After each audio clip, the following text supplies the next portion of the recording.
Andrew, how have you found the back end of the year, working through some of the hard tags that you had and coming out the other side?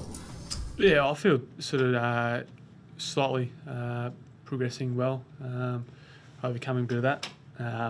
Just been frustrating, play a couple of games and a couple of average games, but I think these things happen. It's a part of football. You have some good weeks and some average weeks, but I feel I'm progressing well with that and working on a few little things, techniques to get around it.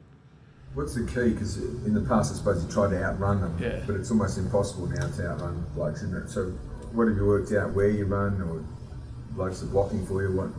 Yeah, I think as you said, I think most guys in the midfield are all pretty fit. So there's not much difference between running a 6k, 6-minute 2k time trial or 6:15. It's all pretty. They can all run up and down the ground. I think just taking them places where they don't want to be. So taking them close to the contest, I suppose, is one technique where, they might get sucked to another player, and that gives you a bit of space, or even if it's just a quick handball, just get you involved and get you up and about. It's probably the main thing I've taken into my game. How difficult was it, do you think, for you to adjust initially when they were targeting you and spending all their time planning you? Yeah. Were you a bit worried there, geez, I'm not going to get out of this, or you're always confident that you could overcome it? I'm sure it's a little bit frustrating for me a bit early, but I think the message initially was to outrun them, but as you said, it's pretty tough. Sometimes you get on the end of it, but it also makes you pretty tired as well. So you don't want to waste too much energy yourself. But I feel as well with the midfielders, Sharad coming back, Chris Masson playing probably his best year. Shuey back hopefully this week. There's so many options that opposition sides have got to deal with. Who they got to pick, whether they change over at someone at half time because they're getting a lot of the ball. I think now that we're starting to play a lot better, opposition sides have to choose more wisely. A lot of people have the theory that you can actually learn a lot more from losses or like going through hard times. How about as a player, have you found that you've learned more this year, given that you have had to battle both personally and as a team to try to come out of it? Yeah, I'll hopefully look back at it in a couple of years and think it was the best thing for my football. Hopefully, in a way, it won't be the last time someone mans me up. But I think also as a team as well. We've, as Sharad and Dean have said today, there's a lot of areas we've been a bit off this year. We've played a couple of good games against some good sides, but then some average games against sides we probably should have beaten, especially early in the year. But we feel with a lot of guys coming back the last couple of weeks, who knows what's going to happen with the Essendon stuff, that we're on the right track to performing well, whether it's at the end of this year in the finals or next year and the years beyond. And you mentioned those players coming back. Coming up against a pretty strong Geelong team, do you feel like the midfield's functioning as well as it has so far this season? I think definitely. By the way, we all sort of played yesterday. Showed that we're all sort of hitting reasonably good form towards the back end of the year, which is what you need. I think what may be a bit of a blessing in disguise is those blokes like Sharad and Masto had 1 week off.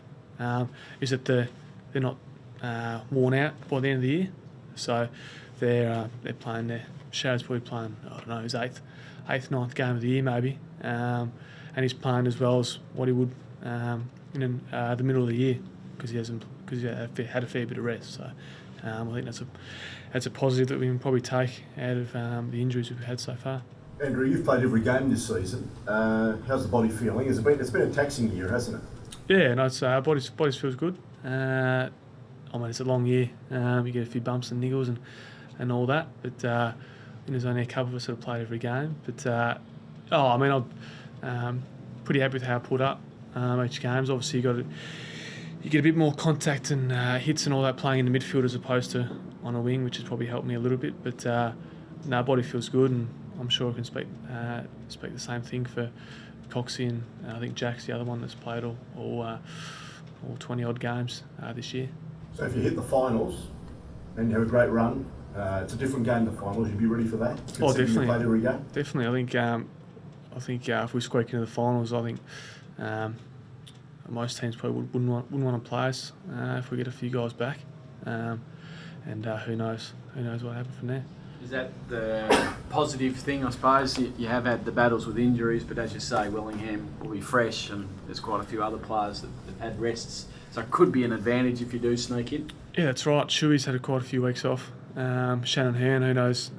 Not sure how far away he's back, but if we do squeak in, hopefully have a couple of games under his belt, and he's feeling fresh. I mean, yeah, as I said, guys like Sherrod, their fitness is good, and they're ready to go for the last few games and beyond. Andrew, you haven't not played finals since you came to the club. It would be a strange feeling, I guess, but not to be in September for you and Jack Darling, who's in the same boat as you. Yeah, definitely. Yeah, it's obviously not something we'd like. You love to play finals every year, and me and Jack have been lucky 2 years that we've played, or three, made a prelim a couple of years ago, and then the semi-final last year. So it definitely would be a strange feeling having September off, I suppose. Has it been nice for you to see Scotty Lycett get a bit of a run, but given he came to the club with you too? Yeah, no, I think he's definitely improved, Scotty. I think didn't have his best game round one in the derby, but I think ever since he's been back, he's very agile for a big man. You can see when he gave Wilminson a don't argue and took 3 bounces down the wing a couple of weeks ago. He's got a lot of skills for a big man, and I think he's also very lucky being taught under Dane Cox and Nick Natanui, 2 All-Australian ruckmen.